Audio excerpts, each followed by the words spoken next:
మాటల్ని చూస్తూ ఉంటే రేవంత్ రెడ్డి ఆల్రెడీ సెటిల్ అయిపోయిండు. గురుదక్షిణ చెల్లించుకునే పనిలో ఇవాళ రేవంత్ రెడ్డి ఉన్నట్టుగా మాకు అర్థమవుతా ఉంది. లోకేష్ ఏ ధైర్యంతో ఇలా బంకచెర్లపై బరి తెగించి మాట్లాడుతూ ఉన్నారు అంటే ముఖ్యమంత్రి రేవంత్ రెడ్డితో పాటు కాంగ్రెస్ బీజేపీ పార్టీలు డూడు బసవన్నలుగా తలూపడం వల్లనే అంత ధైర్యంగా మాట్లాడుతున్నారు. ఎందుకు? రేవంత్ రెడ్డి ఏమో గురుదక్షిణలో భాగం, తన పదవిని కాపాడుకోవడంలో కేంద్ర ప్రభుత్వం మెప్పు పొందడంలో చంద్రబాబు గారు సహకారం కావాలి. ఇంకొక వైపు బీజేపీ ప్రభుత్వం ఢిల్లీలో తమ పీఠాన్ని కాపాడుకోవడానికి ఇవాళ తలలూపుతున్నటువంటి పరిస్థితి ఉన్నది. అయినా ఇవాళ లోకేష్ గారు ఏం మాట్లాడుతుందంటే మిగులు జలాలు ఇవాళ సముద్రంలో కలుస్తున్నాయి, మీకు కనబడతలేదా అని మాట్లాడుతున్నాడు.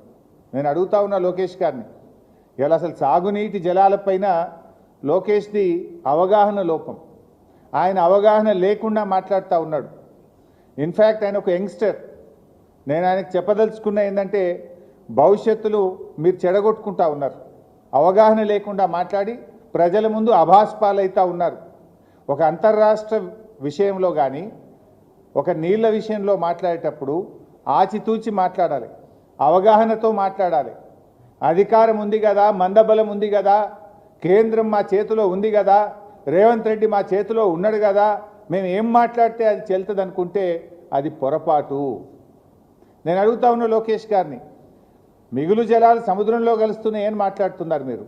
మరి నిజంగా నీళ్లు ఉన్నదే నిజమైతే కేంద్ర ప్రభుత్వ సంస్థలు సెంట్రల్ వాటర్ కమిషన్ మీ డిపిఆర్ను ఎందుకు తిప్పి పంపింది?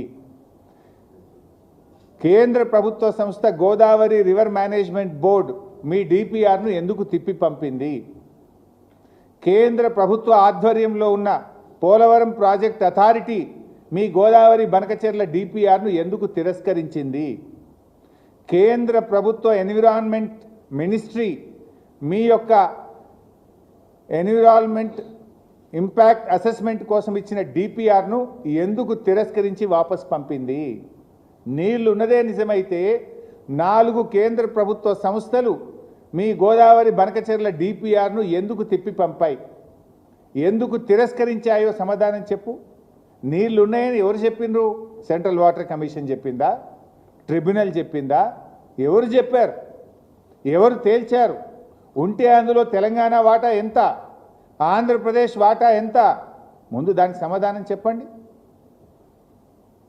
ఇలా అది కాకుండా ఆయన మాట్లాడుతున్నారు, మేమేమైనా కాళేశ్వరంకు పొక్కగొట్టి తీసుకుపోతున్నామా? ఏమైనా పొక్కగొట్టేందుకు ఇదేమన్నా శ్రీశైలం ప్రాజెక్టా, పోతిరెడ్డిపాడు ప్రాజెక్టా?